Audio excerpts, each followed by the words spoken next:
कहाँ से आए थे सभी इंसान, नए शोध के नतीजों से कहानी में आया नया ट्विस्ट। मानव के विकास पर नए अध्ययन से पता चला है कि आधुनिक मानव का विकास एक जगह से नहीं बल्कि दो जनसंख्याओं से मिलकर हुआ था।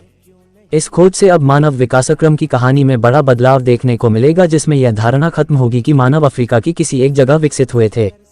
मानव का विकास का इतिहास जीवाश्मों के अध्ययन पर निर्भर है। प्रागैतिहास यानी इंसानों को उस समय के पहले का इतिहास जब उसने लिखना शुरू किया था के साथ रहस्यमय विषय यह भी है कि आधुनिक मानव आज के जैविक स्वरूप में किस तरह से विकसित हुआ। आधुनिक मनुष्य कहाँ से विकसित हुए, यह मानव विकासक्रम के अध्ययन का मुख्य विषय है। अभी तक माना जाता था कि आधुनिक मानव का विकास एक पूर्वज के समूह से हुआ था जो अफ्रीका से आए थे, लेकिन ऐसा लगता है कि यह कहानी बदलने वाली है। नए अध्ययन से पता चला है कि आधुनिक मानव का विकास दो जनसंख्याओं से हुआ था, जन्मस्थान नहीं। ये दो जनसंख्याएं जिनसे आधुनिक मानव विकसित हुआ अफ्रीका में 10 लाख साल तक अलग अलग रही थीं और फिर मिल गईं, यानी मानव की उत्पत्ति किसी एक जगह से नहीं हुई थी।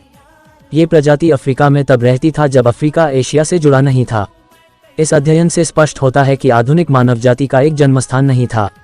जीनोम के अध्ययन से वैज्ञानिकों को यह नई जानकारी आज की अफ्रीकी जनसंख्या की जीनोम आंकड़ों से मिली, जिससे उन्हें यह पता चल सका कि मानव का विकास कैसे हुआ होगा। नेचर में प्रकाशित अध्ययन में बताया गया है कि बावजूद इसके कि व्यापक तौर पर यही माना जाता रहा है कि होमो सेपियंस अफ्रीका में एक जगह से विकसित हुए और दुनिया भर में फैले। एक बड़ा अंतर। अध्ययन में शोधकर्ताओं ने कहा कि मानव जीनोम विविधता के दशकों के अध्ययन से एक वंश वृक्ष जैसा प्रतिमान प्रचलित हुआ, जिसमें आज के मानव की जनसंख्या में अफ्रीका की एक ही पूर्वज जनसंख्या से विस्तार हुआ है। लेकिन यह इसका जीवाश्म और पुरातत्व रिकॉर्ड से मिली जानकारी से तालमेल नहीं हो रहा था। अफ्रीका के आज के लोगों का अध्ययन। पूरी दुनिया के अलग अलग संस्थानों के शोधकर्ताओं की टीम ने 290 जीवित लोगों के जीनोम का विश्लेषण किया और अफ्रीका में रहने वाली विभिन्न जनसंख्याओं के इतिहास की बहुत सारी अलग अलग स्थितियों का बड़े पैमाने पर सिमुलेशन किया। इससे शोधकर्ता आज रहने वाले लोगों की डीएनए की विविधता के बारे में पता लगा सके। किन लोगों का किया अध्ययन। अनुसंधान ने दर्शाया कि अफ्रीका के ही बहुल पूर्वज समूहों ने ही होमो सेपियंस के विकास में भूमिका निभाई थी, जो कि एक अनियोजित और बिखरे हुए तरीके से हुआ था। वे समय समय पर एक क्षेत्र से दूसरे क्षेत्र में जाते रहे और उनमें लाखों सालों तक मिश्रण होता रहा।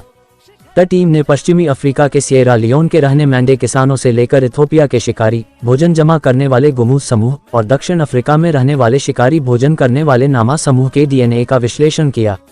सभी के समान ही पूर्वज। लंबे समय से माना जाता रहा है कि अफ्रीका में मिले 3 लाख साल पुराने जीवाश्म के अनुसार आधुनिक मानव की उत्पत्ति यहीं से हुई होगी। लेकिन इस अध्ययन में शोधकर्ताओं ने अफ्रीकी लोगों के जीनोम की तुलना ब्रिटेन के एक व्यक्ति से 50,000 साल पुराने क्रोएशिया में पाए गए निएंडरथॉल के जीवाश्म के जीनोम से और पुरातन मानव के एक अन्य नजदीकी संबंधी से की। इसी के आधार पर वे इस नतीजे पर पहुंचे कि हमारे पूर्वज दो अलग अलग जनसंख्या में से आए थे। पाया यह गया है कि आज जीवित सभी लोगों में उनके पूर्वज के संकेत कम से कम दो अलग अलग जनसंख्याओं में थे, जो लाखों साल पहले अफ्रीका में रहा करती थीं। अध्ययन में यह भी पाया गया कि इन समूह में बार बार विस्थापन की घटनाएं हुआ करती थी, जिससे इन जनसंख्याओं में भी आनुवांशिक समानता कायम रह सकी। समस्या यह है कि उस दौर का जीवाश्म रिकॉर्ड बहुत ही कम है, जिससे इसकी स्पष्ट तौर पर पुष्टि करने हमेशा से ही कठिन काम रहा।